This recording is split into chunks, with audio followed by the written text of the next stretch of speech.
All right, good morning, everyone. Thank you for joining us on our 84th episode of the Blowback Roundtable. We've got our usual panelists, Ben Toth and Paige Hungry at 6 p.m. over there. I'm Billy Bob on the West Coast. It's 9 a.m.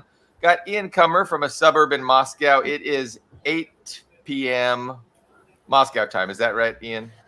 It's 7 p.m. right now. Yes. Man, Mm-hmm. I never get it right.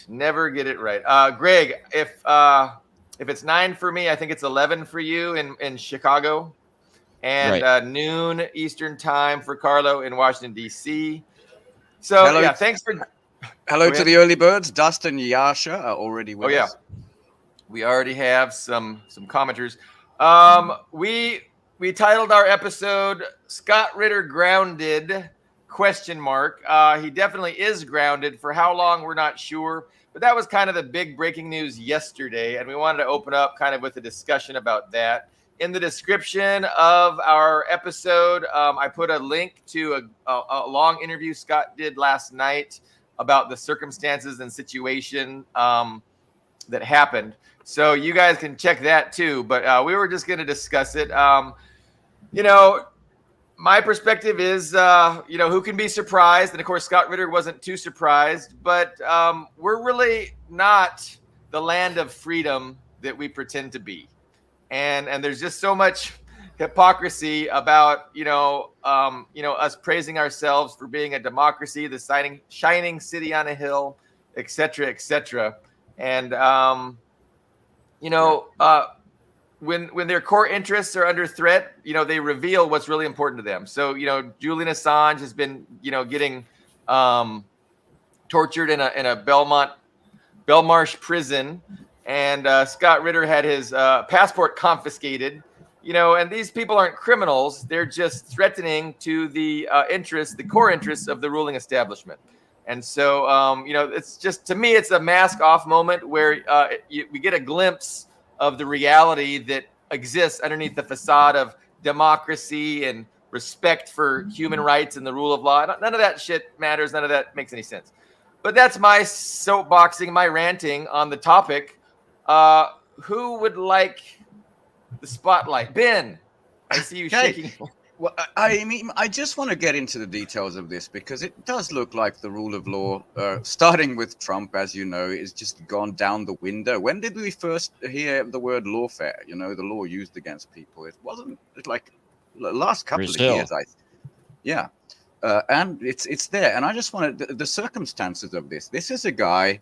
Not everybody in Russia likes him, but he does give interviews to RT. He's just going there to see, as he says, to discover the Russian soul, to see the real Russia. He has a valid passport. Three officers pulled him aside, took the passport. When asked why, they said orders from the State Department, no further information.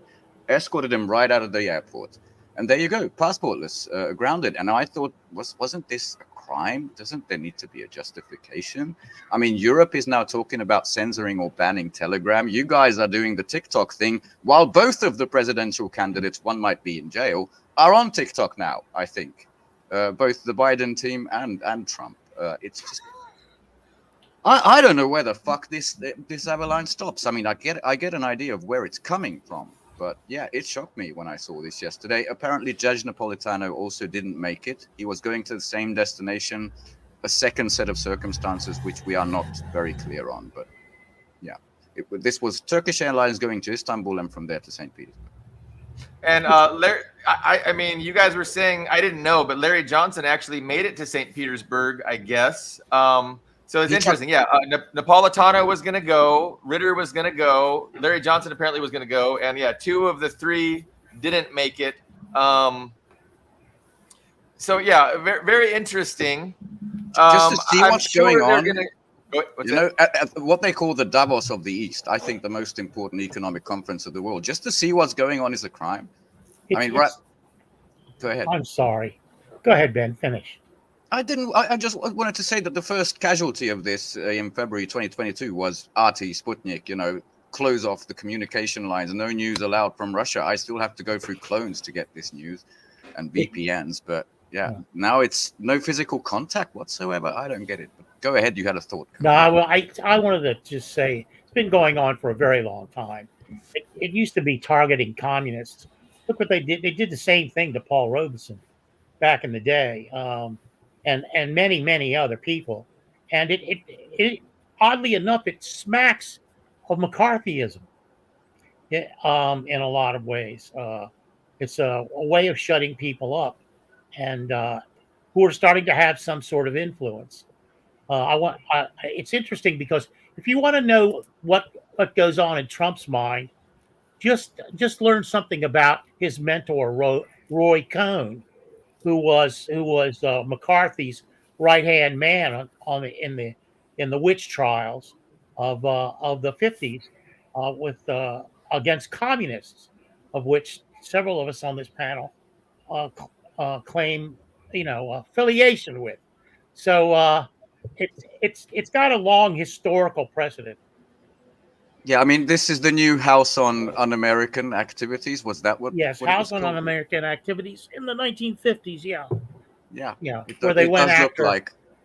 anybody who even talked to a communist back in that period. So was pilloried before McCarthy's committee. Yeah. Yeah, except now it's Russia, China, Iran before long, North Korea. I don't know how many the un-American sources Yeah. will be. And you mentioned, Ben, you mentioned that you were not certain what justification, and they're always going to find a justification. And even Scott Ritter acknowledged, he doesn't know what it is, but they're going to come up with something. And they're going to say, look, we had no choice. It's the law. We couldn't allow it for this reason or this reason. And Do you know that's the slogan? They do it with impunity. What? The slogan I didn't really follow because I don't care again about the Mhm. U.S. elections. But that's not the slogan. The phrase in most Western media is "No one is above the law." That gets repeated all the time because of the Trump conviction, right? No one is above the law, and they got him on something that is basically equivalent to which Hillary Clinton did and got completely away with. Not something huge, but yeah, a misconduct in a form for paying off a porn star or something like that. Yeah. I mean, there were big lawyers, economists, like lamenting that this is going to do huge damage to the U.S. legal system in the long run, and they're not wrong. I mean, he got some record $100 million in small donations under 4 days or something right after this conviction. So it didn't even work really. But well, I just want to bring up this idea of course, whether or not he's guilty. Well, the point is a New York court can't try him for that to begin with. It's not even in their jurisdiction, and they also did it in a district that's 90% Democrat with a judge and district attorney that are openly opposed to Trump. I mean, if this happened in any other country, they would say it was it's a political persecution, which it absolutely is. I mean, it doesn't matter if he did it or not, or if there's any misconduct. It's not a court that even has the authority to determine. If like him or hate him, and I don't like him. You should replace the 50 stars on the flag with a fucking banana at this point. Yeah, but it's as good as he gets. That's the stuff he's been doing to people all of his life. He plays that game with that element. He's gonna get batted around just the way he bats people around. That's why I suggest you know something about Roy Cohn, his mentor, who taught him how to do that. I mean, what do you mean? What do you mean batted around? Well, there's a political dimension to this for sure, but there's also a genuine crime behind it, or Trump has committed many crimes. A lot of them were racially tainted. I mean, the guy and his father were brought before New York courts because they wouldn't rent to African Americans, and they defied the court order. Well, they're never going to get him on that one, are they? No, or the South, the Central Park Five, where he said they should be executed, and it turned out they were innocent, and this is 5 kids blamed for the beating and rape of this woman in Central Park, and he took out a $50,000 full page ad saying they should be executed. And then after they were declared innocent, he said no, they were still guilty. He wouldn't even admit. So he's given as good as he gets. And Yeah. I don't give a fuck about I it. see the Schadenfreude. That part I don't give a fuck Yeah. about. Okay. He's an So, animal. He's a pig. Trump- He's a worthless piece of shit. So Trump did capitalize on Can't that get away verdict, from and the he odor. did rake in a lot of campaign contributions just because it was so unsightly and it was such an obvious banana republic. No. kind of It's abuse because of power. Americans are ninnies. They fall for that shit. Yeah, no, they did, and they really did flood his campaign with a lot of contributions subsequent to the guilty verdict. But I do want to talk about Scott Ritter because but let me just say one other thing. $100 million of that was from Adelson's widow. Oh yeah, the $100 billionaires are million. flocking to him too. I mean, that's another sign. It's just. But I do want to encourage everyone. Scott Ritter, is he has at his website. There's a way to donate to him. And by the way, encourage that. It's now scottritter.com. It used to be scottritterextra.com, and we got so used to that. But he's got a domain. He's got free of. Yeah, the link is actually in the description of this video, so you can just hit that link. But let's just talk about Scott and his mission. Yes. Over the past few years. He's really been a voice of sanity and peace, and about trying to have mutual understanding between the society of Russia, and the U.S. society. And he went not long ago on a several weeks long visit to Russia. We saw how he was greeted in Chechnya by the Chechens. He was really honored tremendously on that stage, with all the military from Chechnya and the leader of Chechnya. So he was, and then he was on also, the major television channels. He was interviewed on the major television channels in Russia, and he's got, a great message, right? It's peace. We don't need World War III. We can get along, and that's the message that they're trying to shut down. Do you guys agree with that? Completely. He had a medal, maybe a commemorative coin made of the American flag and the Russian flag holding hands, and on the people level, not at the high level, but on the people-to-people basis. It's the right thing to do. But we have a Russian panelist, so what about in Russia? But, I think that's where he made a mistake. And even at the time he went to Chechnya, I kind of thought he made a mistake. For a couple of different reasons. So for one, he was up there, if you saw the video, he was up there like George Patton giving a speech to the troops. I was like, oh, I don't know. Can he do that? I don't know. And the other issue too, that was, in my opinion, getting way too into Russia's internal politics, because when you visit another country, you really need to keep your interactions with the federal government. Maybe the equivalent of a Russian, let's say there's a very popular Russian who comes to the USA and goes to Texas and meets with Greg Abbott and gives a speech. Let's say Israel. Let's say Israel. Well, let's use my example, because that's the example I gave. Let's say he goes to the USA, gives a speech to the Texas National Guard and Greg Abbott. People would be like, I think. Yeah, but you're talking of Ramzan Kadyrov and the 70,000 Chechen, the right? forces. Because Kadyrov is not without controversy. Chechnya is not without controversy. He should have stuck with Putin's guys, stuck with the federal government. You can't screw up by doing that. Because the problem is, as a foreigner, you don't know the internal politics. It can be easy for people to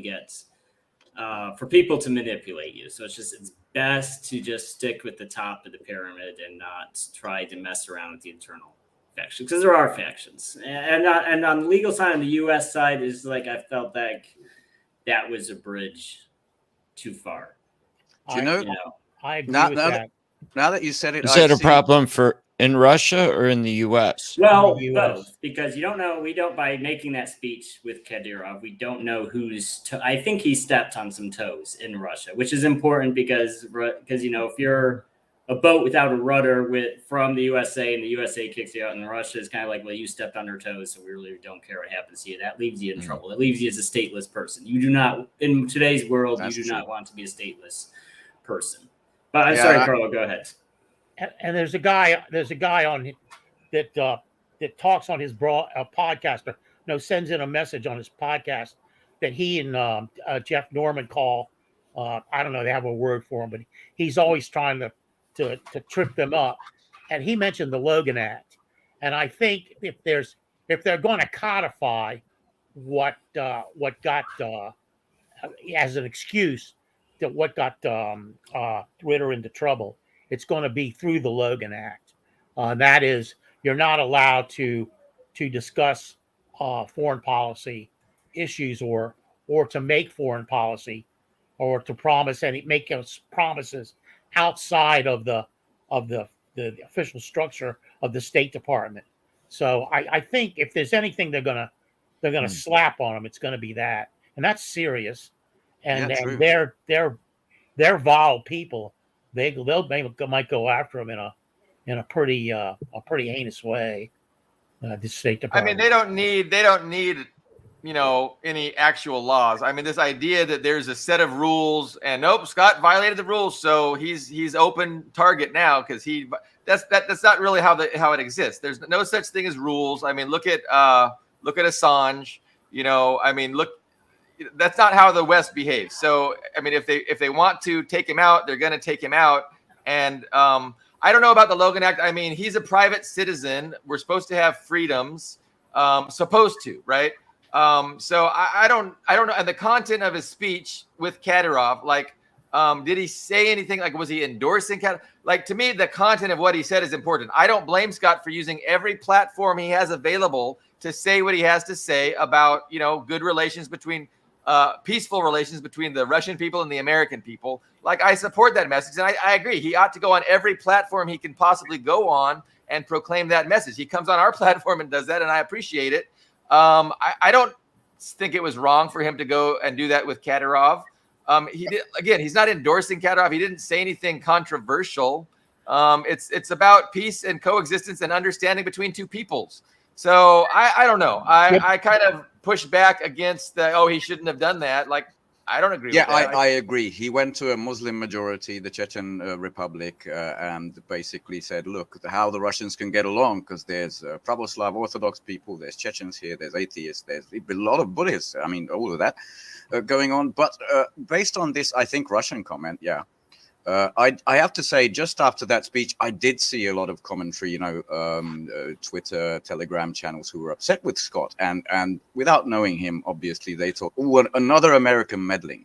That was a widespread take, So, yeah, that didn't look good in Russia. I can say that. Yeah, I think Ian's take has a lot of merit to it, too. Well, and I'll say just from a public relations standpoint, it's, there's a reason you don't, because it's like if you go to a corporation, right, you don't visit a department head.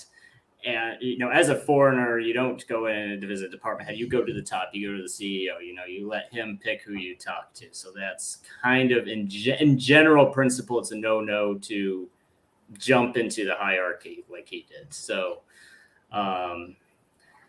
especially for the whole finding asylum thing. Well, you have to have a country that likes you enough to give you asylum. Can say no. So it's like, and unfortunately, the list of countries you can safely get asylum out of reach of the U.S. government is a very short list. Let's say. But it's undeniable that the message of peace is offensive to the U.S. State Department. Absolutely. The U.S. government and all of their puppet string pullers. I mean, that's the major reason they're going after him. That's a message they don't want to get out. And he's becoming quite popular. So, Carla, would that be the reason for the Logan Act? The same logic? Well, I mean, they can twist it any way they want. Like everybody agrees here, like Billy Bob just pointed out. They can paint it any way they want. They have free reign to do it, and they have the media, the corporate media, to back them up. So if that's the way they want to go with it, literally mention the Logan Act, they'll do that, and everybody in the United States will go, yeah, that's right, the Logan Act. He violated the Logan Act. Well, what's the Logan Act? I don't know, but he violated it. I was just going to check the timing of it. Yeah. 1799. It wasn't under wartime. It's a really, really old Yes. statue. Yeah. They're very creative. Very creative. Ian? Yes. The great, well, you know, and I think both the Ritter and the Trump case, all these are kind of connected into the same pattern that shows, and I've been thinking about this for a while, you know, as far as treating the world as an international stage where there's no isolated stage. Like, it's not just US politics, it's global politics, international politics. And Democrats understood that principle while Republicans did not. I mean, Republicans were for a while on the USA, you know, the top dogs, you know, during the Bush administration, you know, they had the reins of the hegemony of you know, the U.S. government, of U.S. policy in the early 2000s, and now it's, you know, I would say it became very obvious under Obama, and since then it's a completely a Democrat-controlled show, and not just here. You know, all of American allies are not ally. I mean, I think that's a very important point. You know, any European country, any NATO country is not an ally of the United States. It's an ally of the Democratic Party. Specifically the Democratic Party. And that's Republicans' fault, because they never pursued allies outside of the USA. And you can even, and like I try to do this, like even have this conversation with the Republicans, they won't even understand what you're saying. Like I remember a couple of years back, there was a federal budget fight, and Republicans were making fun of the things Democrats wanted to spend money on. Like, for example, one was a transgender clinic in Pakistan, which on the face of it is like, why is the USA spending on a transgender clinic in, you know, rural Pakistan? Well, it makes a lot of sense if you're a Democrat, because those people are now getting money from the USA. Even if they ideologically don't like the USA, if someone's giving you money, that it goes a long way to make them like Georgia. You. Yep. And it's right, exactly. So Georgia, you know, they're not out there. They're not wearing MAGA hats in their riot. They're not wearing MAGA hats. They're not saying "Go Republicans, go Trump." They're allies. They're not wearing anything. They've dispersed. The crowds are gone now that it's like someone turned off a spigot with money. But yeah, that just shows. Well, no, I think, well, yes and no. It's a you can definitely lose a power struggle. I mean, we could say the patrician families in Rome were allies. Well, that's true until the one family wins the power struggle and has the competing family all killed, which they did.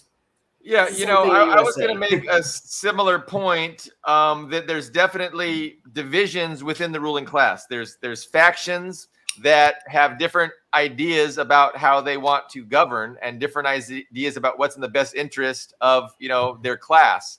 And I'm not sure that you can divide it between Democrats and Republicans, because I mean, I would just say it's like more of there's the liberal wing of the ruling establishment, which includes some Republicans that, you know, were anti-Trump, because a lot of Republicans were anti-Trump.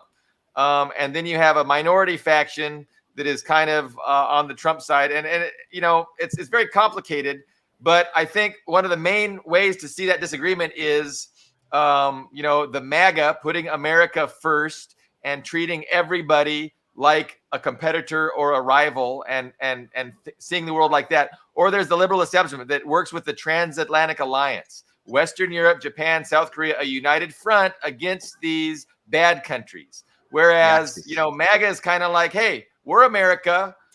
I don't care. We'll be friends with China. We'll be friends with whatever benefits us, and we'll make Western Europe our enemy, like if they want to. But we're looking out for us. And how much actual difference is there between the two? I don't know. Rhetorically, there's a bit of difference.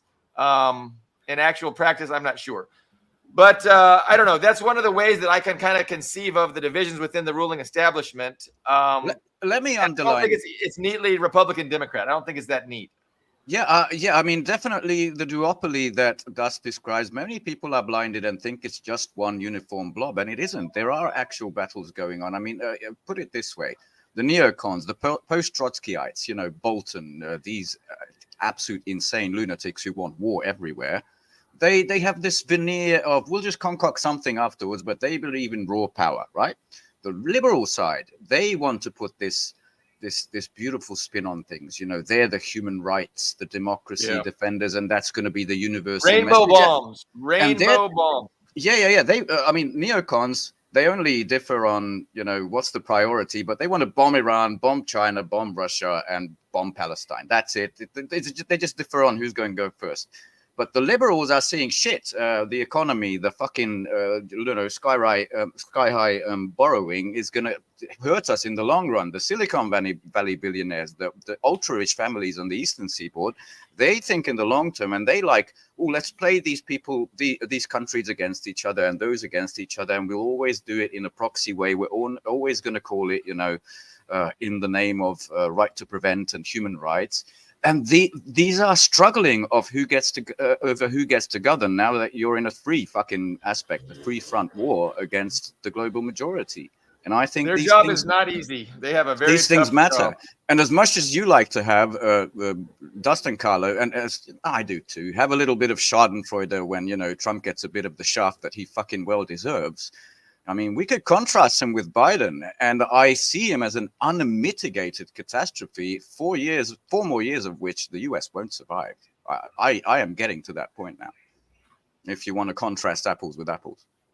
And I'm seeing this debate in the comments, which is good. It's good to have debates in the comments. But, again, factions in a ruling elite can absolutely fight each other. They can, they can turn into a bloodbath. There's plenty of historical precedent for that. And there's definitely a shift from Republic. There is a power struggle. They're not in on it together. I think it's at this point absurd to say they're in on it together. I think as a Republican, you have a choice at this point whether to defect or go down with the sinking ship. If you look at the military, the military was always more considered. The military establishment was always like that bedrock of American conservatism. Now it's not. They really. If you go to any conservative website, Carlo, I know you look at some of them. You've seen it. They're like, oh, well, the military's gone woke. Well, you can complain about the military going woke, but that just means you lost control of it. A similar backlash is going on in the British media, by the way. Mm-hmm. It's going very the anti-woke direction. But of course, the military. You want to talk about that? It's rife with evangelical Christianity. They had to get rid of this General Boykin because he was literally going around preaching sermons to the troops. Question: when was this? This is now. Boykin's gone. He's been several years now, but it's still rife. And what happened to him? He became like a darling of the right. But did they kick him out? What did they do to him? I can't remember what they did. I think they either retired or retired early, or they booted him. He gave him early retirement. 10 years. I haven't thought about it in a while, but the evangelical Christianity is all over the military now. It's rife with it. I don't know what else to say. Well, I'll tell you, 15 years ago, he wouldn't have gotten kicked out. And that's a power struggle. Democrats that's what's changed. Cleaning house. Democrats are cleaning house. If you go against the Democrats, I'm not saying this as like, oh, Democrats suck, Democrats are bad, they're woke. I'm saying that's just strategy. Republicans lost the military. Democrats gained the military. Now, if you're a hardcore Bible thumping Christian, you basically have the choice of color in the lines and do what Democrats tell you to do, or get kicked out. Well, those are your choices. I look at it. It's funny because you have McGregor, who's like he'll slander women in the military, not directly. Well, sometimes directly, but they're part of weakening of the military. Yet at the same time, those women are evangelicals, so they have a great deal. I probably shouldn't say this, but one of my nieces went through that exact process. She's a Southern Baptist evangelical. Yeah. She went into the military, and she would be one of the people that McGregor is against. It's a very complicated situation here, especially. And it can't be parsed. It just can't be parsed because the lines are only clear if you falsify the content, the information, unless you're prepared to create a body of lies around and hard discretions, discrete. In other words, taxonomies around what one person is. If they're in the military, then they they're have to be evangelical. men, and they have to be Christian men. It's like that doesn't work because that's not the way the world is. So it gets crazy in there, and I tend to think that. So what you have is when we argue about things, we argue at the surface, and we don't really take reality, the actual way people exist and live in the world and their complexities, all their complexities, sexuality, culture, everything. We don't take it into account, and so that does a great disservice to humanity in general. And to get back to Scott, that's what Scott was trying to bring to the fore: the people's shared humanity that gets beyond all of these labels. Of course, the major label being, I mean, I can't tell you how many. If I argue with someone about Russia, they go, "Well, I'm not in favor of the communists," and I go, "You're a communist or something," and I go, "They're not communists anymore, you dim bulb." I mean, and I'll tell you, I'm gonna tell you an anecdote. My wife and I, we went back to my relatives in Cleveland to celebrate some anniversary, and Rosalie, poor Rosalie, God, she's so sweet. And we go and we're at the big picnic, right? So she's in a group with my cousins, and the first thing my cousin Leo says is, "Hey man, this is boring. You want to go out and find some N words to beat up?" So and my poor Rosalie's shocked, and I warned her about this. The next day we go over to my Uncle Johnny's house, and we're talking about this, and he's telling me about the boulders in his front yard. That is if the N people come out of the city of Cleveland. He's got the boulders to hide behind to shoot them. And then, like, we're not there 10 minutes, and the local sheriff shows up. Well, I know this is a setup. This is a setup to intimidate me and Rosalie by proxy. And he sits down, and, like, we're not 2 minutes into the conversation. I had said anything.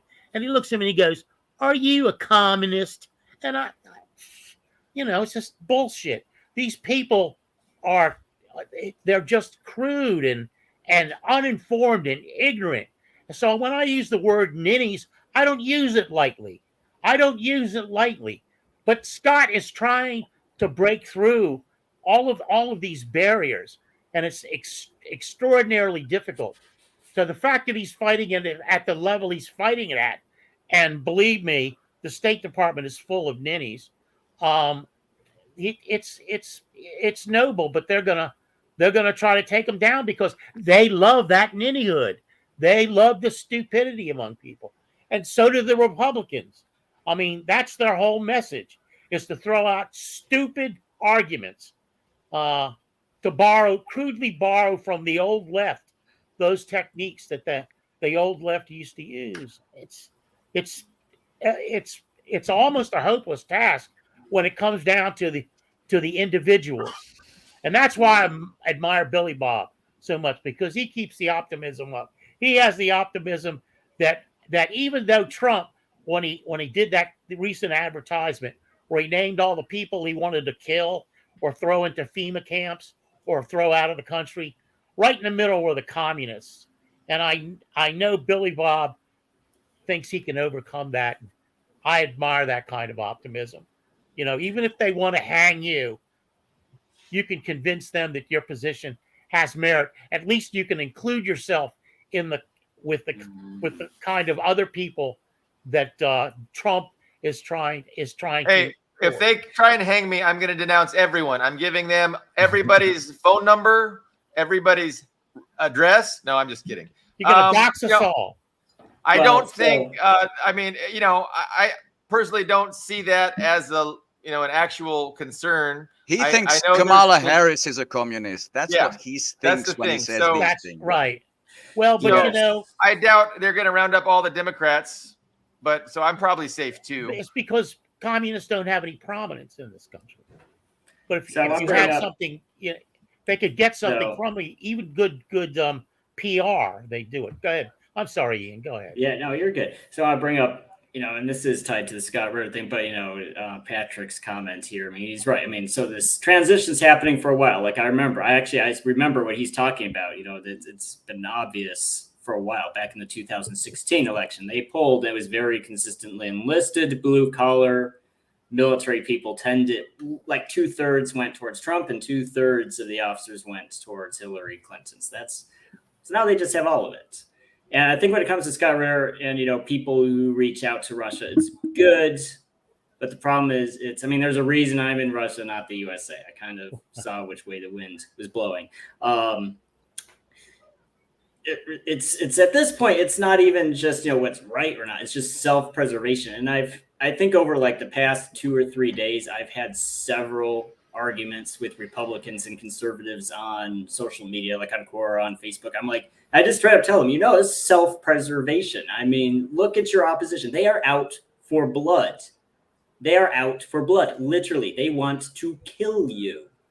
And they're like, oh, well, Russia is like your last hope. You really need to reach outside your borders and find allies because your opponents, your countrymen, are ready to kill you.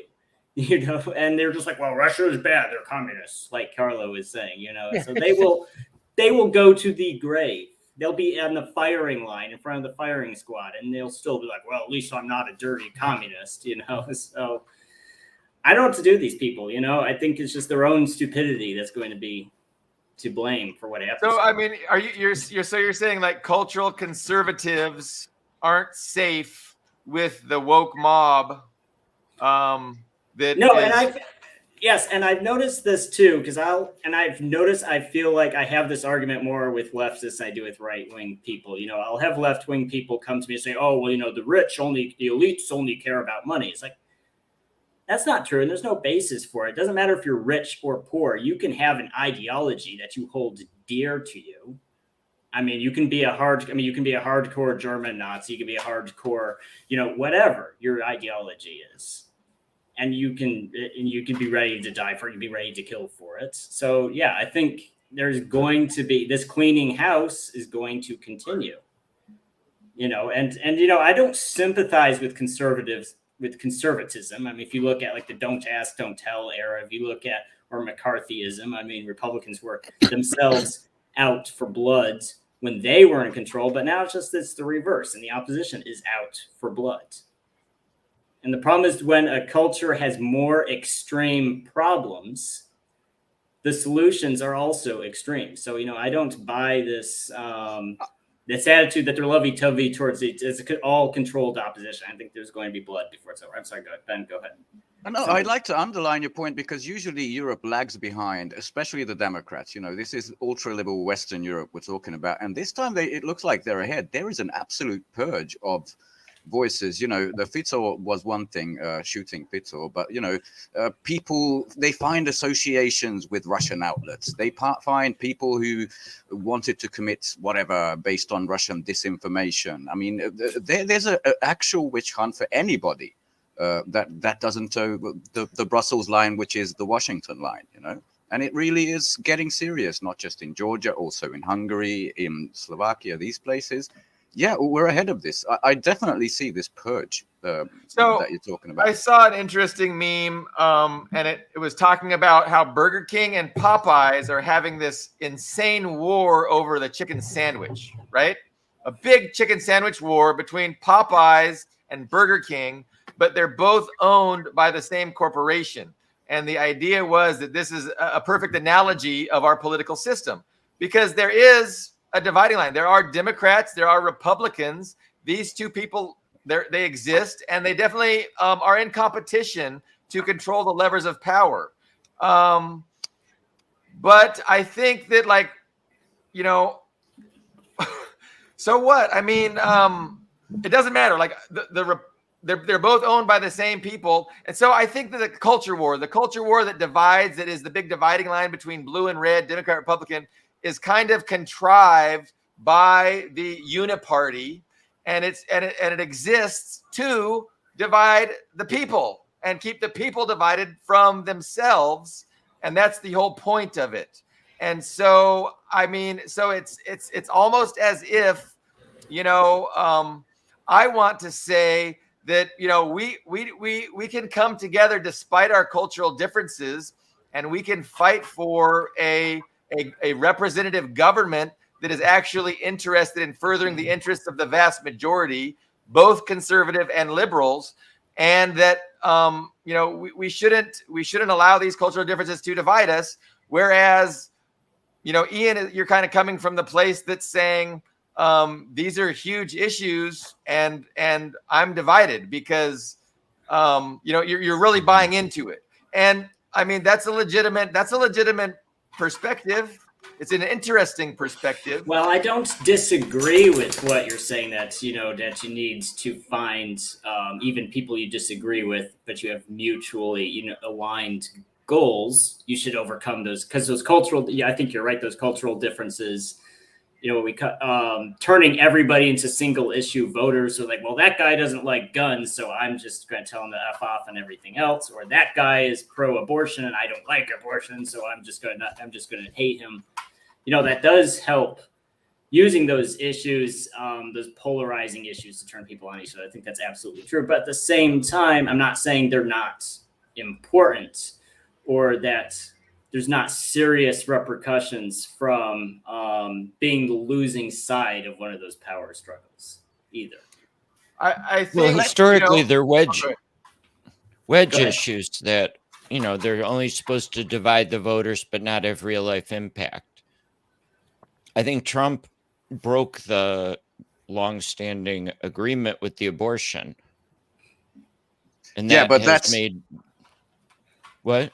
The Kamala Biden team, they're doubling down on that. It's black issues, it's abortion issues, it's LGBT issues. These are the voting issues that nobody seems to care about, because everybody seems to be preoccupied with inflation and rising costs. But that was the game. I like Billy Bob's analogy. I like chicken sandwiches too, but I would go with the mafia analogy, and that is, you have different families. And say the New York Mafia, you had 5 families for a time. Okay, you're a mafia member like Marjorie Taylor Greene. You're in that mafia, and you want to rise in that mafia, and you do that by earning. You do it by the stuff falls off the truck. You extort from the local businesses. You infiltrate the unions, all that stuff, and you earn, and you rise up in the Republican mafia. Now, and you have the Democratic mafia. And the same thing goes, and you have different ways of doing that. You appeal to certain entities, and they provide you with money, whatever. The same sort of, but it's the same sort of extortion ultimately. So you rise up in that mafia, but then you get on each other's turf. You start to you're fucking with each other's turf, like Greg just said, with abortion. And so there's a contention between how you want to earn, and who's going to get the earnings. And so when and that's the way you work your way up in the mafia, is by making your argument prevail politically, so that you end up with the power base at the top, and you're the major don, and you're calling the shots. And so what you say, like Trump is, oddly enough, he's kind of in the ascendancy when it comes with abortion, because he's packed the Supreme Court with a bunch of ideologues that believe his positions or radical positions on abortion. But Trump isn't doing that because he believes in abortion or anything about abortion. Right. He just wants the power. So that's the way the mafia works, and you just rise in the mafia by earning those power positions. and putting yourself in the position of having that kind of power, and that's So more likely to me. I want to just respond real quick to what Ian was saying about the importance of cultural issues, and I mean, because communists make the argument that the only struggle, the preeminent struggle is the class struggle, and every other kind of struggle, for gender equality, for racial equality, for your human rights, for your freedom of speech, like these are all subordinate to the class struggle. The class struggle is the struggle to control the levers of political power. And in which class, the ownership class or the working class, is going to control the levers of political power. That's the class struggle. And if we lose the class struggle as the working class, if we can't unite and take control of the government, whatever we want doesn't matter. So if we want, racial equality, like we're not going to get that as long as the billionaires control the government. Like we have no say. We're disenfranchised. And so the number one struggle, the most important struggle, is the struggle to control the levers of political power. And then once we have that, then we can have some kind of a system to decide, how are we going to deal with these cultural issues? But we really have no say in this current system, because ultimately it's a dictatorship of the bourgeoisie, and they're not going to, they're going to continue to manipulate all these cultural issues to make sure that we never take power, so that they maintain power perpetually. And while we're squabbling about domestic issues, while we're squabbling about cultural issues, they're around the planet genociding people, maintaining their empire, killing millions of people, and destroying the planet. So there's an important reason that the class struggle is the number one priority, and that we have to put our cultural differences aside and, end this global dictatorship of the wealthy elites, imperialism. So, I mean, it's what, it's just a way of perceiving reality. And if you perceive reality how it really is, it automatically results in a certain number of steps and a correct way to do these steps. Otherwise, you're just wasting your time. Liberalism is just a waste of time. Cultural wars is a waste of time. Like, it's not going to change anything. Well, consider the opposite side. Consider the opposite side of that. I mean, the billionaire class, and I think if you look at the conservative vision and the liberal vision, the Republican vision and the Democrat vision, Democrats did create a vision that appeals to billionaires on both sides of the aisle. And, I would define that ideology actually as transhumanism. Just tell these billionaires, transhumanism. Harari, you can defy God, literally. You can defy the laws of nature. You can just do anything. You can, humanity is just this gray blob. It's your plaything. That's very appealing to someone, regardless of whether he's on the right or the left of the political aisle. Just telling a billionaire that's transhumanism. That's when more we talk about right and left, things get really convoluted, and those to whatever extent those words have meaning, like everybody has their own understanding of what right and left is. To me, left is if you're on the side of the working class and you're working to overthrow the dictatorship of the oligarchs and the billionaires, and the oligarchs and the billionaires represent the right. Like that's the actual political compass that I use to understand what left is and what right is. And so if you're not talking about class struggle, if you're not talking about overthrowing the dictatorship of the oligarchs and implementing a party, a socialist party for and by society, the entirety of society, you're not on the left. So, but when you talk about left, you're talking about left is Democrat, right is Republican. And to me, that's just, we're talking past each other, and we have totally different frameworks with which to understand and comprehend and process reality. But that's why these conversations are great and necessary, because, we need to understand each other and actually come to an agreement on, a perspective. It's right, important. So these are two right-wing parties. I would argue but I do. Republicans are both right-wing parties. Absolutely.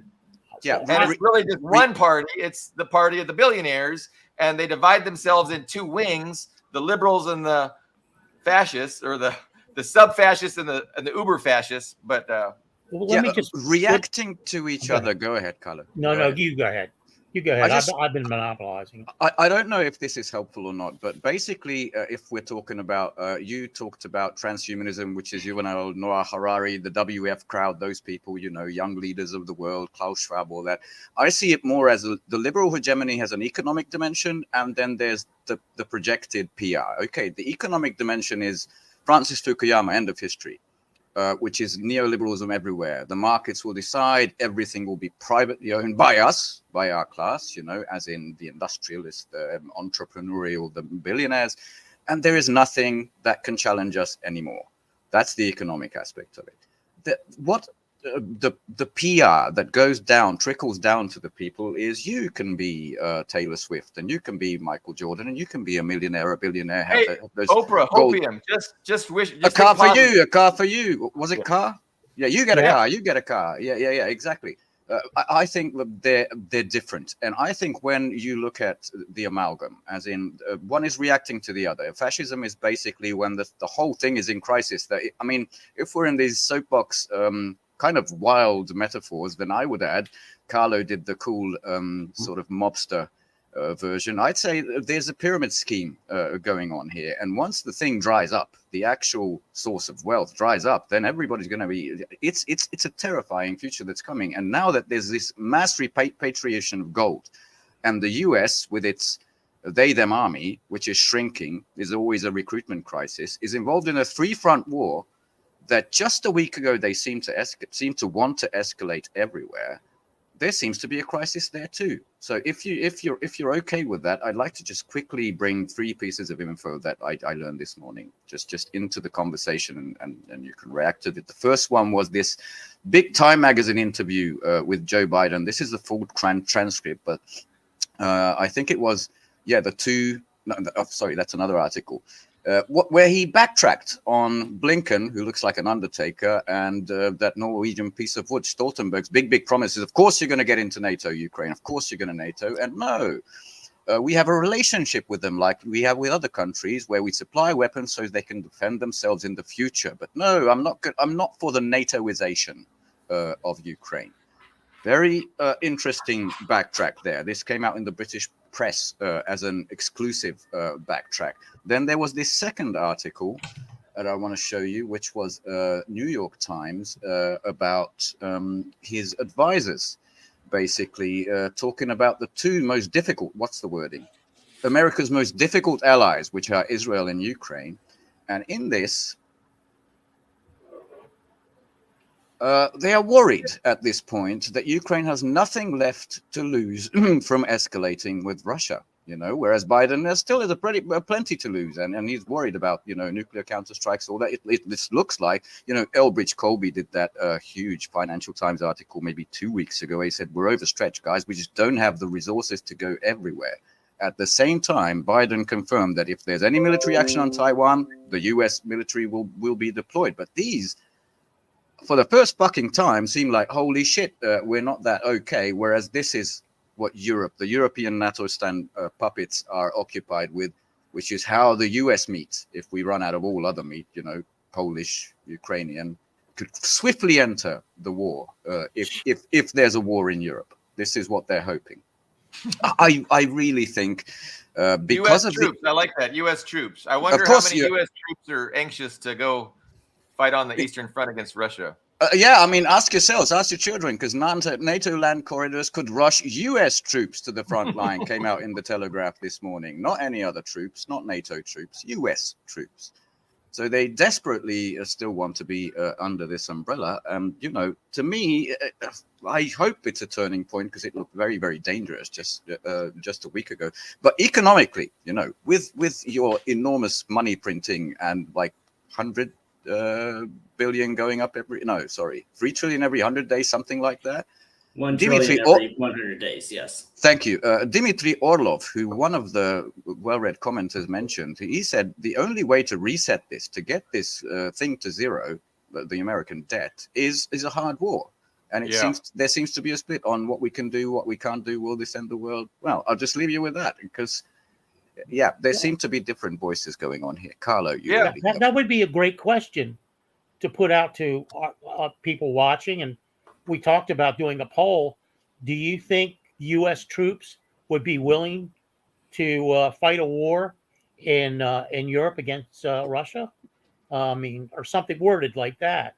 Yeah. And just to finish my very clumsy analogy of the mafia, the other dimension that the mafia provides and is a safe neighborhood, safe neighborhoods for people.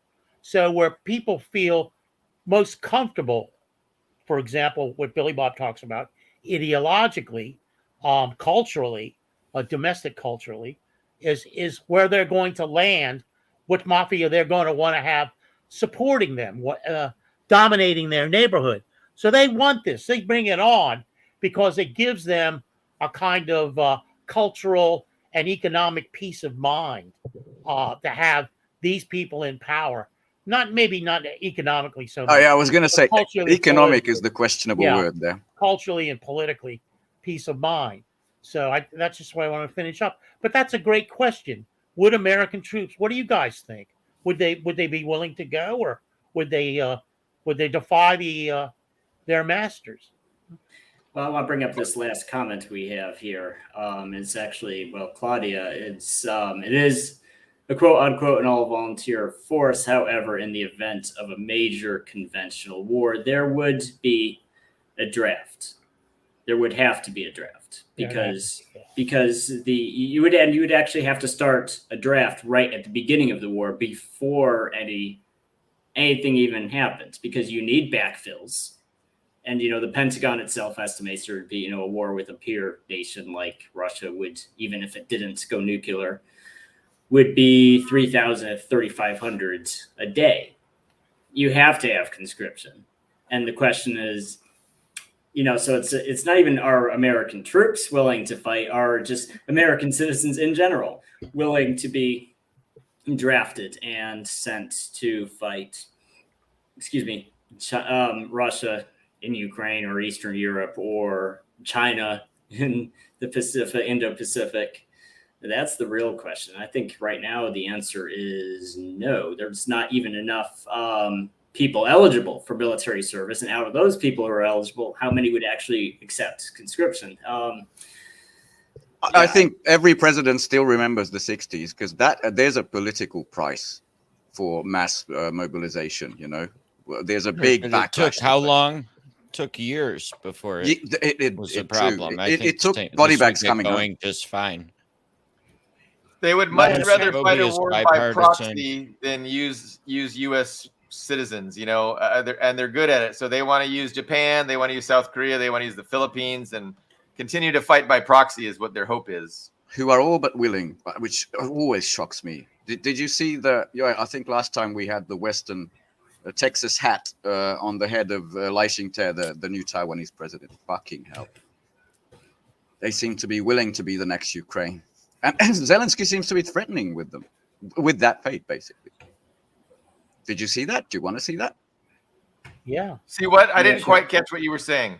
Zelensky threatening, this is in the Philippines. Shangri-La, right? At Shangri-La? Yeah, Shangri-La. He's good at making friends. He's a very good diplomat. Okay. Totally. This war, we will see this war in other continents. And it can be in your direction, in your region. It could be you. You could be next. Basically, that's what he's saying. He's trying to scare people into submission. And just to recap, in 1 week, he insulted Biden, saying he's weak for not coming to his peace summit, and Putin will applaud, right? Now he insulted Trump and says, does he want to be a loser president by giving an unfair deal to Ukraine, which was featured somewhere? And then he went and insulted the entire Chinese delegation by saying they were working for the Putin. They were the tools for the Putin to undermine his peace summit. This guy, that's the good news in all this. This guy is over. I don't know what comes after. He doesn't want to go home. He's just trying to make enough time to get to Normandy Beach, where this guy, for some fucking reason, is invited, not the Russians. But that's the good news. Days are numbered. That would be another good poll, maybe, of just asking people, are we going to manage this shift into multipolarism without a conventional hot war, involving the U.S. and China and Russia? But I'm still like we're seeing mixed signals, right? We're Ben, you were just talking about the mixed signals. Biden, on one hand, says, hey, we want We want peace. We're not going to allow, He doesn't want a war with Russia, and he said he doesn't. This is verbatim. He doesn't want to be blamed for the start of World War III. He doesn't say he doesn't want World War III, but he doesn't want to be blamed for it. And so I was going to mention that, and I didn't write it down. I write notes down because I forget things so quickly. But Ian was talking about how we'd have to have a draft if we were actually going to go to hot war. And that's true. But we'd also have to have a big propaganda offensive. So we would have to have a big reason. So we would push China into doing something like a Pearl Harbor. We would push them into a corner, make them react, and then we would pounce on that reaction and say, aha, we have no choice, American people. We have to go and fight and die now. And that's kind of what happened in Japan, because, with Japan and Pearl Harbor, because the U.S. Really wasn't interested in fighting a war, getting involved in World War II. It worked out very well for the U.S. World War II was a huge boon for the United States, and it really transferred the seat of Western hegemony from London to D.C., and the planners really planned it great, thanks to the sacrifice of the Russian, Soviet communists, Chinese communists, defeating both Japan and Germany. The U.S. found themselves in a very enviable position. And China, yes, the rest of the world burned, and you ended up pretty much untouched, except for Pearl Harbor, with 50% of the world's GDP. But can I mark out the market difference? Because before that, there were huge industries in America, not just automotive, but every the steel industry, all of that, even ship making. And you can just switch and mobilize it for war. That can't be done now. You've been as deindustrialized as Europe. It's not something that's guaranteed. And I think this is hearkening back to some military analysts I follow. You were getting into one of three, the leadership, the military conflicts that you cannot possibly win. You can probably throw in the nuclear towel, and everybody loses. But in every other scenario, whether it's Iran, whether it's China, whether it's Russia, these are unwinnable, and they don't seem to be able to I want to hit that point home. That's a very, very important point. World War II, there was a clear path that was great for the U.S. And it was fantastic. The U.S. ended World War II, industries firing on all 8 cylinders, and we accounted for half the global economy because the rest of the world was practically destroyed, and we weren't even touched. Our industries were firing on all 8 cylinders. We were sitting pretty. There is nothing even close to a path to have that happen with World War III. Like nothing like that is even remotely possible, not just because of nuclear weapons, but because there's no military path against China and against Russia. Like you said, our industries are lacking. Like, we don't have the industry that can just, be fired up and geared towards, making munitions and things like that. But so they're in a real bind. I think that's where the Biden thing comes in. You don't have the shell production, the Patriot interceptor production. You can't do. It turns out that the Abrams is shit. There were 2 articles about that. It's like, we need time to catch up, to remilitarize Ukraine, to get more men. And that's why he's saying, just freeze the conflict. And you're not going to be a part of NATO. This is what we give to Russia. But we're still going to supply weapons so in the future they can defend themselves, which is unacceptable, I think, to Russia. But that's where it comes in. This. Let's pull back for a second. He thinks that's gonna work, Ian. Well, say, to figure this out, it'd be like the previous world wars, follow the money, because World War II was in large part caused by the financial crisis from the first one, because as Ben mentioned, Germany.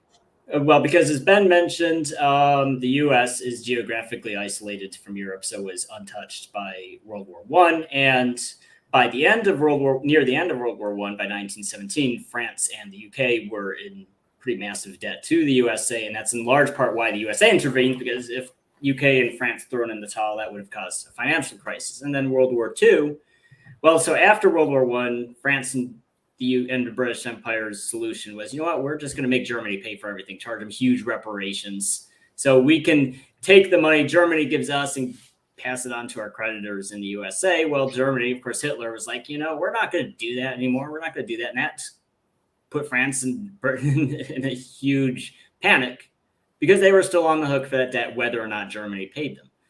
So if we look at the finance, so essentially it was in a large sense, a financial crisis that caused World War II. So we have to ask, what is the financial crisis that could potentially cause World War III?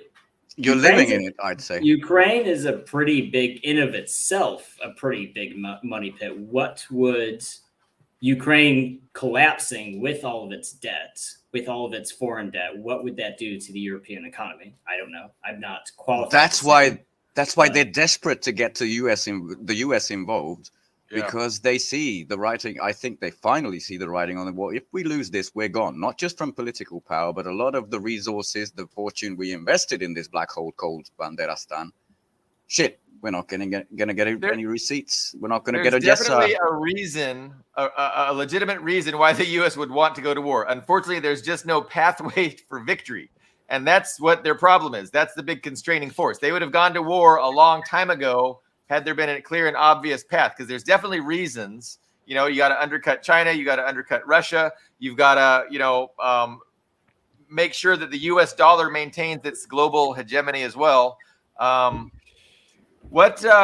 Okay, there was a couple things I wanted to get to. I wanted to talk about Ian and his most recent article at the Reading Junkie, just talking about propaganda. He's got some great insights regarding propaganda versus public relations. And then Greg had a few things to discuss on a particular topic that already has escaped my mind. But we're just discussing. The inter-imperialist aspect, which don't be afraid. I was afraid when I heard that phrase, but it's not what you think. Before we switch topics to either of this, just to put a knot on it. I mean, the First World War, and this is getting into Greg's topic, was the inter-imperialist war. The Germans wanted an empire of their own, just like the Brits had, just like the Spanish, just like the Dutch. You know, and they got severely punished for that and humiliated, economically thrown into ruin. So they became this revanchist in crisis. This is how fascism was born: finance in crisis. So let's get all that Western investment. Let's expand. Let's overrun everybody. Fuck them. And then they got beaten by the Soviet Union. So that was no longer an inter-imperialist war, but basically backlash, revenge. We're gonna liberate Western Europe from fascism, and then the US entered to save what's left of Western Europe under their domination. Then the Soviet Union ended in 1990, and I just want to play you this because I was so outraged by this, because there is absolute physical evidence from the London archives that this is not true. This is, by the way, from the Ministry of Defense of Great Britain. They ran this series of NATO myths debunked, which they don't debunk. They just present as a myth and they say their own version of it. But I found this shocking.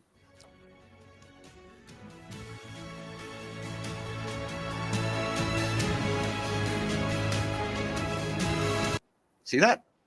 There are signed, released documents. And this is where we're at. I mean, World War II ended. The one empire left was the American, pretty much inherited from everyone. The Suez moment made that clear. We're the only dogs in the world, right? And it never stopped, which is why they kept creeping to the east. They kept creeping to all those sweet resources that Russia has. And that pretty much brings us to this moment. I wanted to just wrap that up in this. Well, and I just say to caveat that. So, I mean, and you know, that's a very popular NATO talking point that, it's a defensive alliance, it's a voluntary alliance. All these countries are fleeing Soviet control and voluntarily joining NATO. Well, it's not a question of those small countries being willing to join American sphere of influence. A smaller country is always going to want a protector, right?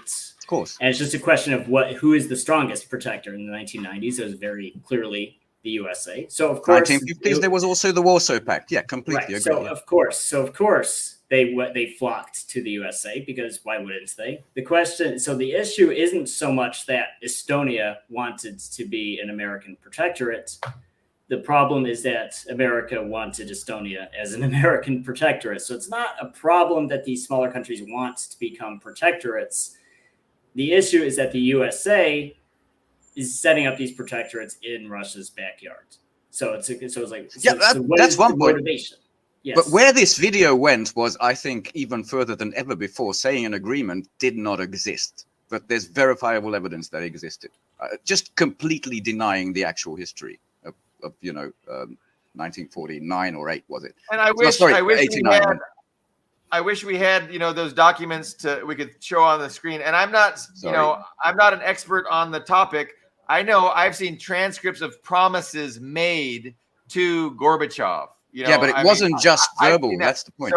So yeah, we should have had the archives that you're referencing, but and that would have been educational for me too. You know what I'm saying, as well as our audience. But definitely, what NATO is saying. I mean, even assuming that there are no documents, what NATO is saying is that no, we lied. We only promised, but we didn't actually sign an agreement. Like that's what they're saying. But no, I totally believe that we did. There are agreements, and we should really share those with our audience one of these shows. Sorry, but to quote one of our great philosophers, Ronald Reagan, facts are stupid things. I hope next time it's going to be the great philosopher Dwayne "The Rock" Johnson or something like that. Yeah, that's what it's down to.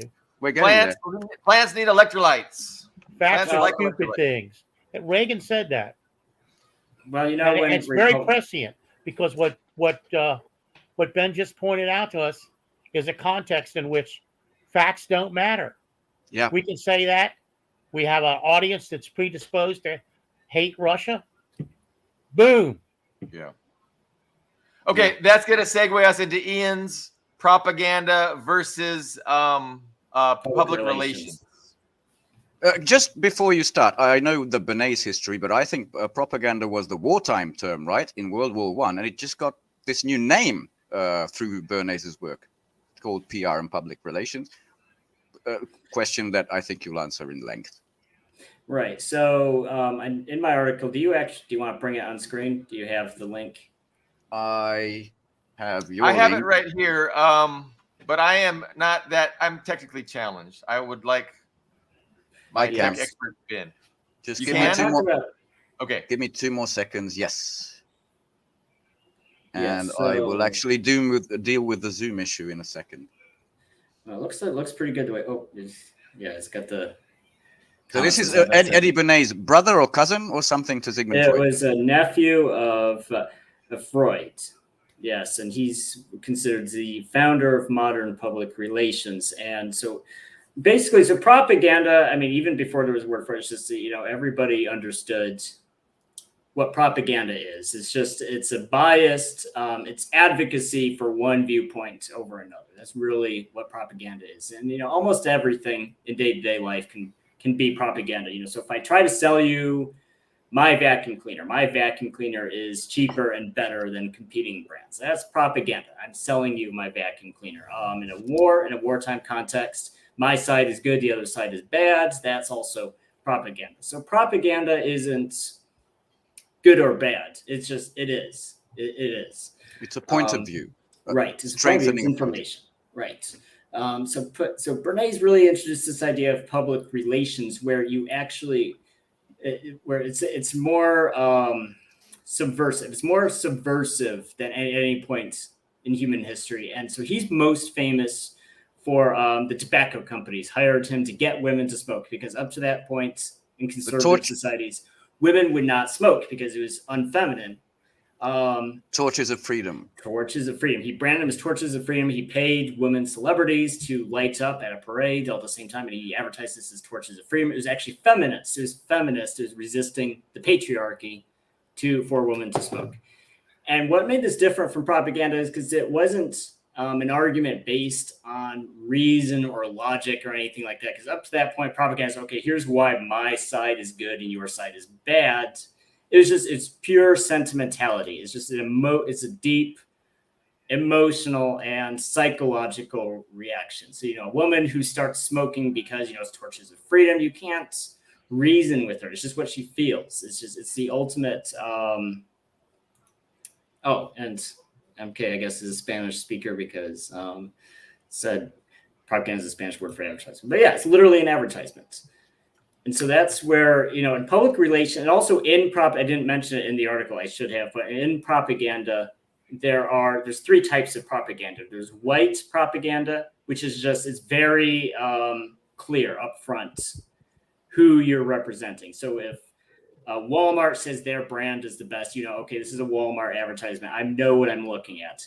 Then there's gray propaganda where it's unclear who is speaking. So a celebrity who's being paid by Walmart to say, oh, that's the best brand. a viewer might look at that celebrity and say, oh, well, this is an unbiased, neutral person saying this, so I should believe them. That's why it's called gray propaganda, because it deliberately muddies who it's coming from. It's misleading. It's Then it has to be black as well. Then black propaganda is where you actually pretend to be the other side.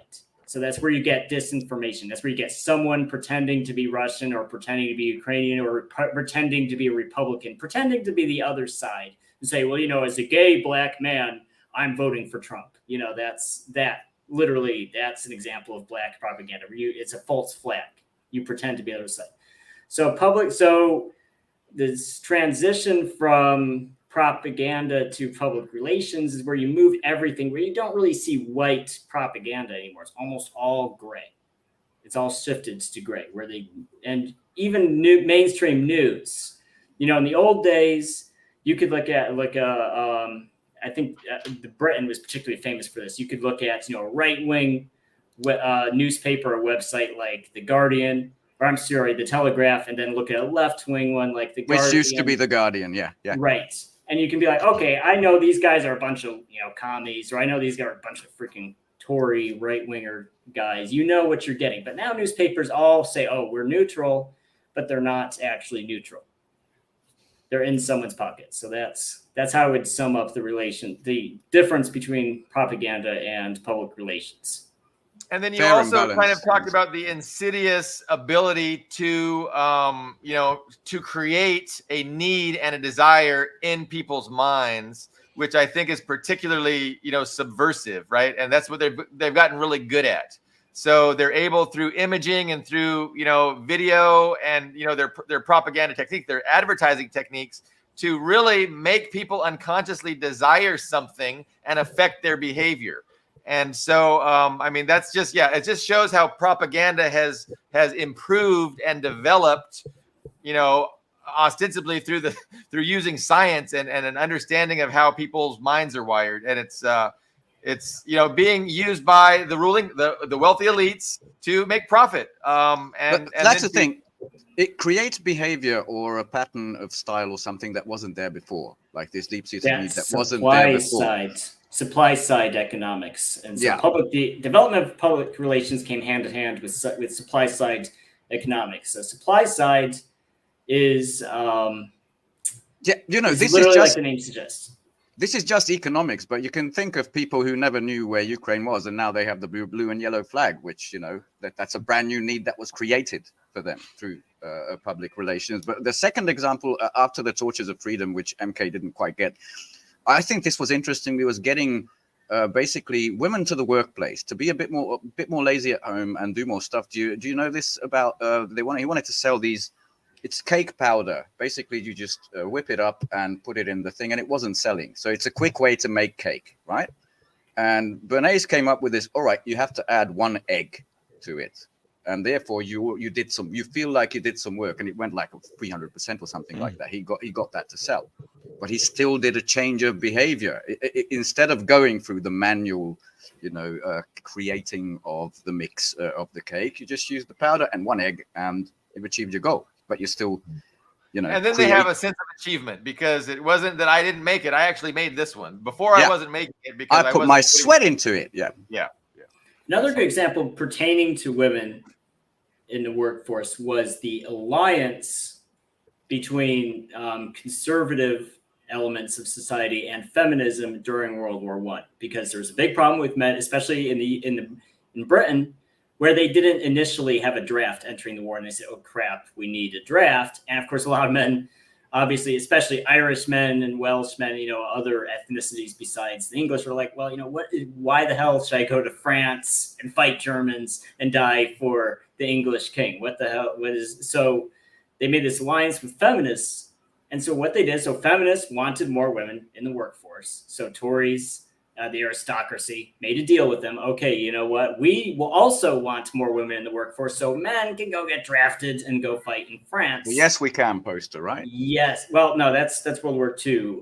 Sorry. Well, maybe unless you're thinking of something else. But yes. So that's what started the whole white feather movement, where these young feminist women would approach any military age man they saw, you know, out in public and put a white white feather in his collar to shame as a public shaming tactic. Like, are you got all your arms and legs? Why are you here and not in France?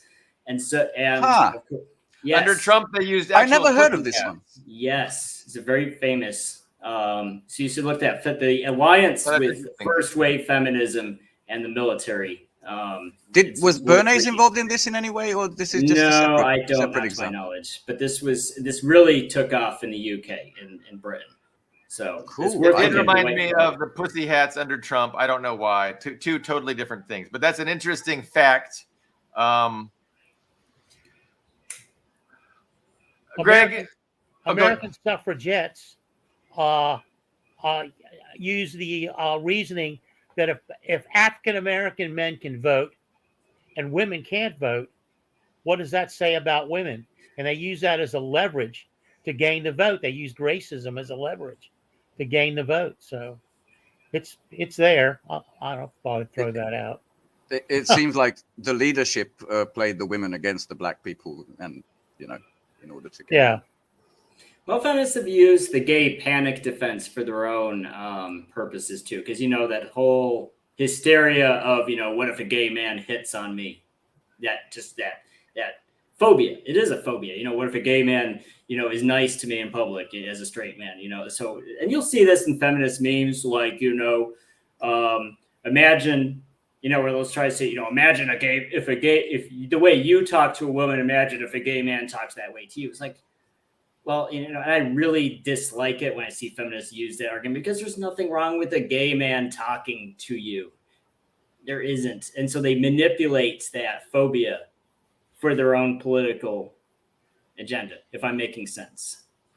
There's nothing wrong with a man talking to the woman, and there's nothing wrong with a gay man talking to another man. It didn't. You won't die. You won't catch his gayness from him talking. I promise you. So. And if you did, is it really such a bad thing? Probably already there in some form or another. Go ahead, guys. Well, yeah. So I was wanting to. I know Greg has a topic to discuss. He's got a couple of slides he was going to share. We're already an hour and 20 minutes in, and so we better move it along. So, but can I just hand it to you, Greg, and you want to let us present the topic? Sure. Yeah, I've pondered why the U.S. seemingly is less frothing than Europe and hasn't done important things like put in the Defense Production Act to produce artillery, and doesn't seem like we expect to win or fully care about winning in Ukraine. So I've been noticing how Europe and Japan are both hurt by this war a lot, and thinking this is an imperialist war, not with Russia, which is an imperialist, but against the U.S. imperialist rivals. Japan has a zero interest rate policy going back decades now as a stimulant. And so when rates started to rise because of the war produced inflation, money started leaving Japan and flowing into higher interest rate economies like Europe and the US. And as we know, Europe has been suffering capital loss, manufacturing loss.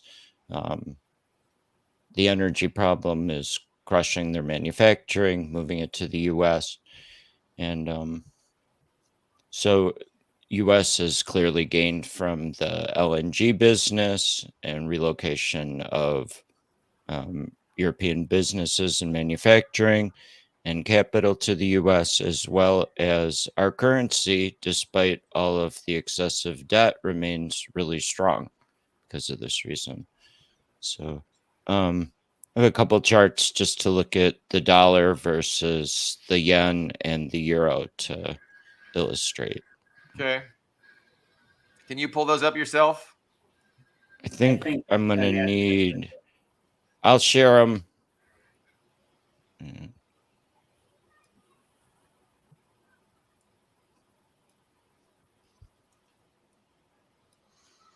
I think that's an absolutely true point, even without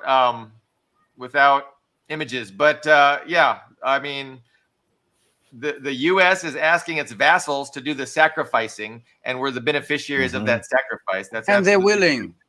Western Europe is willing to destroy itself. Taiwan, unfortunately, who is the semiconductor king just a couple of years ago, is willing to sacrifice that to the US. Japan, exactly the same. What they have still left for them, I think that the US needs is massive shipbuilding industry. I mean, massive, not compared to China, but compared to anybody else. Other than that, I don't see what's left there. This is the euro. The vertical line is the beginning of the Ukraine war. It's a 14-year chart, so you can see the Europe's weakening and then worsening after the war started. Yeah, I remember it was a 150 at one point, and yeah, it's been hovering around 100. Here's the yen, which is for some reason always done in reverse. This is how many yens the dollar can buy. So you can see the Japanese currency has deteriorated markedly since the war started. So it's not like one is going up and one is going down. They're both going down. This is just a different way of measuring. Right. I'm not sure why it's always portrayed this way, but this is the foreign exchange. This is how many yens a dollar will buy. So so on the foreign exchange markets, the U.S. dollar has gotten stronger against most other currencies. Yeah, and Stronger we've all against the been which usually looking wouldn't at- be good news if you want to import, but of course you have the money printer. So, well, it's probably in this case, it's hard to say. I mean, foreign exchanges are tough to read. Because we often treat them as interchangeable with inflation, like when the exchange rates for the Russian ruble went to hell after February 24th in 2022. But it's not the whole story either. So, but yeah, it's true. If you look at the exchange rates for the euro, for the Japanese and U.S. currencies, it's pretty clear that, like Greg was saying, it's the U.S. dollar, the U.S. economy is benefiting at the expense of its allies. Absolutely. And again, I mean, that's exactly the way that the U.S. played it during World War II. And they caused the suffering of the communists in the Soviet Union, the communists in China, to defeat and to win that war. And the U.S. was the big beneficiary. But there's nothing remotely like that option available for them vis-a-vis World War III. Like, so we're bringing pain. We're benefiting from the pain of our allies in Western Europe, Japan, maybe South Korea. But there's no end game. There's no light at the end of the tunnel for the United States. There's no we're sucking the blood from our allies for now, but that can't go on in perpetuity, and that can't result in a global victory where U.S. unipolarism remains supreme. It's an impossibility. So well, we've carved also out our allies from Russia and China. We've increasingly put a wall between them. Well, Yes, that wall no longer exists. They're increasingly looking like one country at this moment. So I don't know how that's working. If that was, I think that might a wall between China and Russia and Europe and the Asian allies. Oh, that worked. The new Iron Curtain, that worked. But separating Russia and that's all part of the attempt to contain China, to decouple from China, to isolate China from, the rest of the global economy. I think it was less to do with China, more to do with Russia and the European Union, because a pan-European Union between Russia and the rest of Europe would create the most powerful economy in the world. If you had those 700-something billion people in Central and Western Europe, coupled with Russia's 140 million people and huge resources, that would create the largest economic bloc in the world. And now Yeah, they've so- added 1.4 billion Chinese to that mix. But yeah, separated Western Europe up from it. Can So I add a going little? back briefly Go. to Go. World War II, the U.S. couldn't sit that out because our empire would consist of only the Americas. You know, when we're talking Very about good is point. the U.S. willing to go to nuclear war right now, and you know, I think our consensus is mostly no. The stakes aren't as bad for the U.S. If we lose these proxy wars, the U.S. empire still consists of the Japan, Korea, Europe, as well as the Americas. Western Europe, yeah. Just want a bit of hope because on the financial side, Well, you're there's Eastern Europe too. increasingly no. You know, there's internal battles going on in multiple countries at once, and it could spread depending on if the light is brighter in the east, which it looks to be, as in financially. Then that can crumble very, very fast for the Western proxies. Because there's two new addendums. Well, people wanting to join the BRICS. I think Thailand was one, the big Southeast Asian, really big addendum. And the second was Hakan Fidan, the Turkish foreign minister, just went to Beijing and said, of course we want to join. Fuck off. Fuck yeah, we want to join. India, the big brown hope against China, has repatriated, like, don't quote me, like 100 tons of gold or whatever from the West. The thing is, what you did to Russia, we're going to sanction them to hell. We're going to steal their assets, which they still didn't, but they're planning to do. Everybody is thinking we could be next, whatever we do, including Hungary, including Eastern European nations, and saying, okay, what's the other club got to offer? And the resistance, which was very slow and it's just speeding up. It's getting as exponential as the crumbling of Ukraine. I mean, BRICS, I know for 2 years have been talking about this, what do you call it? A basket of commodities-based currency to exchange with, which is just independent from the Swiss system, independent from the dollar. You know what that means? That's the end of the US dollar and buying everything around the world for free. That's the end. I mean, that is the death of US hegemony. Even if you manage to win some here in Western Europe temporarily or in Southeast Asia, that is the grand scheme, I think, that both Putin, Xi, and Ibrahim Raisi no longer, but Iran are looking at. And Ahmadinejad, he's going to be running in the June 28th election. True. I've read some recent reports about him talking about Russia, which was not very... I'll just reserve my judgment on Ahmadinejad for the time being. We'll see. I don't know enough. I mean, I liked him before, and he was very humble. And so, like, once he left office, he went back to herding his sheep. He gave away his state car. He rode the bus, you know, around in Iran. So, I mean, I like that attitude. It's unfortunate if he's not, if he's being critical or not friendly enough with Russia. Yeah, that's a huge problem I was not aware of. But I did like his lifestyle choice and his humility and he's you know, riding the bus with the regular folks. Like, awesome. All I'm saying is they got their mind on the long game. The US is stuck in this election cycle, that election cycle. They're not. Yes, no, it's true, and they're developing an alternative global structure to the one that the U.S. has really messed up. You know, the U.S. really messed up. We had our preeminence after World War II. We really could have practiced what we preached, and instead we had people like Kennan writing, hey, we're not going to be our brother's keeper. We're not going to be altruistic. We're going to do what we need to do to maintain our hegemony. And that was just straight up. And so, you know, that's the wrong answer. The world's sick of it. We're going to have something better. It's happening. It's unstoppable. I'm optimistic, Carlo. Optimistic. The speed is only increasing. Yes. Yeah. Anyway, guys, what else? It seems like we're winding down. We're an hour and a half in. You guys want to wrap it up and we'll pick it up on Friday? Yes. Okay. Thank you, everyone. Good, yeah. A lot of comments and conversations in the chat. Thank you, everyone. I would list everybody by name, but we have to pee, and so we got to go. But we'll be back on Friday. Thank you very much.